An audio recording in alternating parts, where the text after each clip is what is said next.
আমরা গুনাহ করতেছি শিরকের মতো আকবারুল কাবায়ের।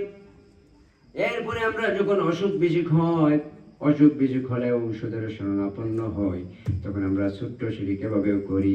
কোনো ডাক্তারের প্রশংসা এমন ভাবে করি যে এই ডাক্তারের কারণে আমি সুস্থ হয়েছি, এই হসপিটালের কারণে আমি সুস্থ হয়েছি, এই ডাক্তারের মান ভালো, হসপিটালের মান ভালো। এই প্রত্যেকটা কিন্তু শিরকের পর্যায়ে চলে যাবে। কারণ বিশ্বনবীজি বলেছেন সূরা ফাতিহা হচ্ছে দোয়া। আর হযরত আবী হুরায়রা রাদিয়াল্লাহু তাআলা আনহু বলেন, আল্লাহ সুবহানাহু ওয়া তাআলা তাওরাত নাযিল করেছেন হযরত মূসা আলাইহিস সালামের উপরে, জাবুর নাযিল করেছেন হযরত দাউদ আলাইহিস সালামের উপরে, ইনজিল নাযিল করলেন ঈসা আলাইহিস সালামের উপরে, আর বিশ্ব নবীজির উপরে আল কোরআনুল কারীম নাযিল করেছেন। বাকি 3 কিতাবের ভিতরে সূরা ফাতিহার মতো কোনো আয়াত নাই। এই সূরা ফাতিহা শুধুমাত্র আল্লাহর কালাম, শেষ কালাম কোরআনুল কারীমের ভিতরে আল্লাহ দান করেছেন বিশ্ব নবীজির জন্য, উম্মতের জন্য। সেজন্য বিশ্ব নবীজি বলেছেন, যখন তোমার অসুখ হবে পুরো কোরআনটাই হচ্ছে শিফা, আর সূরা ফাতিহা হচ্ছে বড় শিফা।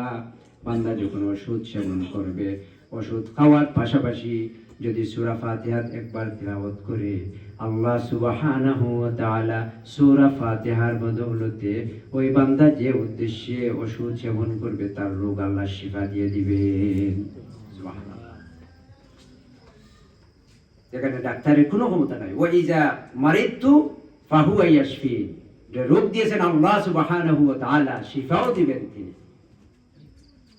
হযরত আইয়ুব আলাইহিস সালাম 18টি বছর রোগে আক্রান্ত ছিলেন।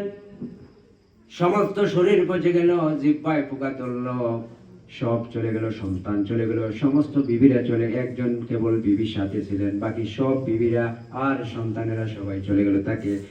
তাকে জঙ্গলের মধ্যে নিয়ে ফেলে দেওয়া হলো।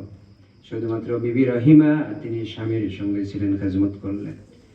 হযরত আইয়ুব আলাইহিস সালাম দোয়া করলেন, রব্বি আন্নী মাসসানিয়াদ-দুররু ওয়া আনতা আরহামুর রাহিমিন। ও আল্লাহ, আমি অসুস্থ হয়েছি, আল্লাহ গো, শিফা দেওয়ার মালিক কেবল আল্লাহ। আপনি যদি একটু দয়া না করেন, আপনি একটু রহম না করেন, তবে আমি সুস্থ হতে পারবো না। আল্লাহ সুবহানাহু ওয়া তাআলা বলেন, আমি আইয়ুবকে 18টি বছর পরীক্ষা করলাম, তার রোগ দিলাম, সমস্ত শরীরে পোকা দিলাম, মাংস জোরে জোরে পড়লো, জিহ্বার মধ্যে পোকা ধরার পরও একটাবার অভিযোগ করলো না। শুধু একবার বললো, আল্লাহ গো, আমার জিহ্বা একটু হেফাজতে রাখেন, কারণ এই জিহ্বা নষ্ট হলে আপনার তাজকির জিকির করবো কেমনে। আল্লাহ খুশি হয়ে বললেন, আমার আইয়ুবকে আমি পরীক্ষা নিলাম। আইয়ুব শুধুমাত্র আমার জিকিরের জন্য তার জিহ্বা হেফাজতের দোয়া করলো, পুরাপুরি সুস্থ হবার দোয়া আমার কাছে করে নাই। আমি আল্লাহ সুবহানাহু ওয়া তাআলা আমার আপন কুদরতি শিফাখানা থেকে, দারুশ শিফা থেকে আমার আইয়ুবকে মুখ শিফায়ে কামিলা দান করলাম। তার বাকি সব স্ত্রী, আওলাদ আর সব সম্পদ আমি আল্লাহ ফিরাইয়া দিলাম। সুবহানাল্লাহ। যখনই আপনি সুস্থতা বোধ করেন, বলেন আলহামদুলিল্লাহি রাব্বিল আলামিন। দেখেন, আপনি যখন ওষুধ সেবন করেন, বিশ্ব নবীজি বলেছেন ওষুধ আপনার পেটে যাওয়ার সঙ্গে সঙ্গে কিন্তু কাজ করে না। ওষুধের কোনো ক্ষমতা নাই যে আপনাকে শিফা দিয়ে দিবে। বিশ্ব নবীজি বলেছেন, আপনি যখন কোনো রোগের ওষুধ সেবন করলেন, ওষুধ খাইলেন, ওষুধ পেটে গেল, যাওয়ার সঙ্গে সঙ্গে ওই ওষুধটা আল্লাহ সুবহানাহু ওয়া তাআলাকে বলে, আল্লাহ, আপনার বান্দা শিফা দেওয়ার মালিক তো আপনি যদি আমাকে হুকুম দেন তাহলে আমি তার কাছে আসবো, আর আপনি যদি বলেন তার অসুখ যেভাবে ওইভাবে তাহলে আমি ওষুধ যেভাবে তার পেটে গিয়েছে টয়লেট হয়ে চলে যাবে, আমি আর শিফা দিব না। নবীজি বলেন, ওই সময় আল্লাহর বান্দা ওষুধ সেবনের সময় আল্লাহর নাম নে, সূরা ফাতিহা পড়ে, আল্লাহ শিফা দাতা এই কথা বিশ্বাস করে ইয়াকিনের সাথে যদি ওষুধ সেবন করে, আল্লাহ সুবহানাহু ওয়া তাআলা ওই সময় ওই দাওয়াইকে, ওষুধকে বলে দেন, আমার বান্দাকে তুমি শিফা দিয়ে দাও। সুবহানাল্লাহ। সঙ্গে সঙ্গে শিফা হয়ে যায়। আমরা মনে করি এই ডাক্তার ভালো, ঢাকা থেকে এসেছে, এই ডাক্তার স্পেশালিস্ট, বিশেষজ্ঞ ডাক্তার, এই কথা বলে বলে আমরা যে শিরিক করছি আমরা টেরও পাচ্ছি না, ঈমান নষ্ট হয়ে যাচ্ছে।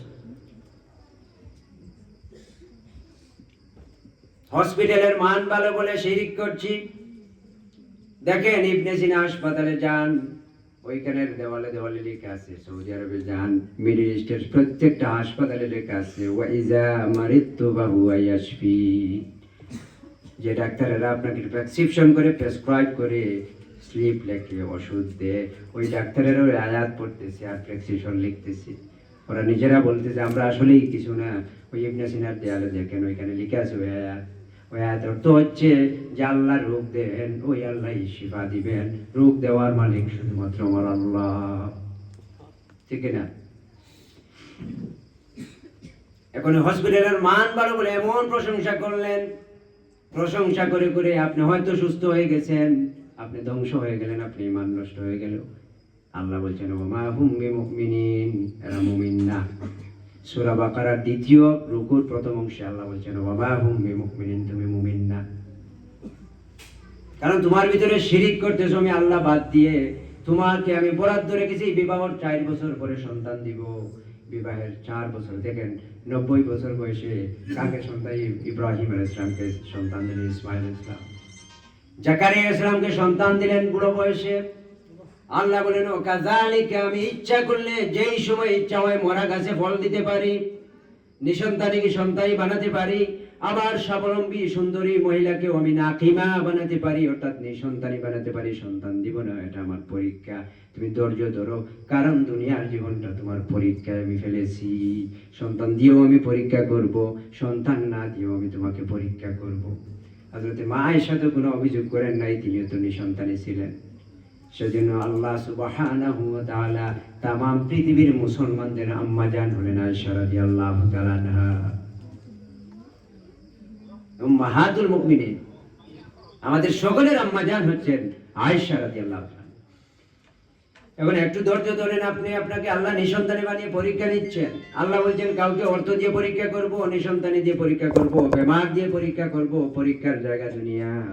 এই দুনিয়ায় পরীক্ষা দিয়ে যদি পাস করো, উত্তীর্ণ হতে পারো, তাহলে এমন জান্নাত আমি তোমার জন্য রেখে দিয়েছি, যে জান্নাত হবে এই দুনিয়ার 10 গুণ বড় জান্নাত। সুবহানাল্লাহ।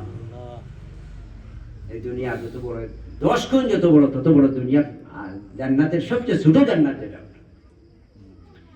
তো আমার মা বোনেরা, এইভাবে শিরিক করবেন না। আপনাকে বিবাহের 4 বছর পরে আল্লাহ বরাদ্দ করেছেন, সন্তান দিবেন রহিমের মধ্যে। আপনি প্রথম বছর থেকে শুরু করলেন, তাবিজ আনলেন, কত তাবিজ মানলেন, চট্টগ্রামে গিয়ে ইট বেঁধে দিলেন গাছের মধ্যে, সিলেটের মাজারে গেলেন, পয়সা দিলেন, কচ্ছপকে খাওয়ালেন, বিভিন্ন ধরনের শিরিক করলেন। আর 1 বছর পরে হয়তো আল্লাহ সুবহানাহু ওয়া তাআলা আপনাকে সন্তান দিয়েছেন, কিন্তু আপনি তো মনে প্রাণে বিশ্বাস করেছেন, ওই মাজারে যাওয়ার কারণে আপনি সন্তান পেয়েছেন। নাউযুবিল্লাহ। আসলে মাজারে যাওয়ার কারণে আপনি সন্তান পান নাই, আপনার সন্তান ওই টাইমেই বরাদ্দ করা ছিল। আপনার স্বামীকে ধ্বংস করছেন, পুরা পরিবারটা আপনি ধ্বংসের দিকে নিয়ে যাচ্ছেন। সন্তান না হলে কি হবে? অনেক মানুষ সন্তান পেয়েও তো বিপদের মধ্যে আছে।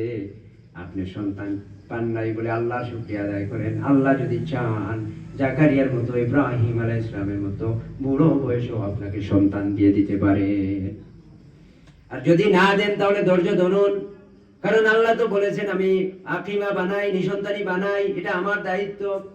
সন্তান দেই আমি, নাও দেই আমি, 1 জাত দেই, 2 জাত দেই, ছেলেও দেই, মেয়েও দেই, উভয় দেই, এটা আমার দায়িত্ব। তুমি ইচ্ছা করে ছেলেকে মেয়ে বানাতে পারবে না, মেয়েকে ছেলে বানাতে পারবে না, নিঃসন্তানী কখনো সন্তান পেতে পারবে না। আবার যাকে আমি সন্তান দিব, তুমি তাকেও হত্যা করতে পারবে না। যেভাবে হোক আমি দুনিয়াতে আনবো। ইব্রাহিম ইসলাম কিভাবে দুনিয়া আসলেন? যে সময় ইব্রাহিম ইসলাম মায়ের পেটে আসার আগে পুরুষ আর স্বামীর মিলন বন্ধ করে দেওয়া হয়েছিল নমরুদ থেকে, তখন ভাগ্যক্রমে ইব্রাহিম আলাইহিস সালাম আপনার বাবা আর মার মিলন হয়ে গেল। আর যে বাধা দিয়েছে নমরুদ, তার প্রাসাদের মধ্যে ইব্রাহিম ইসলাম দুনিয়াতে আসলেন। সুবহানাল্লাহ। সে সময় নারী পুরুষ তাদের স্বামী স্ত্রী এক জায়গায় থাকতে পারতেন না। ইব্রাহিমকে না আসার জন্য ষড়যন্ত্র করেছিল নমরুদ, আর ওই নমরুদের এলাকার মধ্যে ইব্রাহিম আলাইহিস সালাম পৃথিবীতে আসলেন। সুবহানাল্লাহ।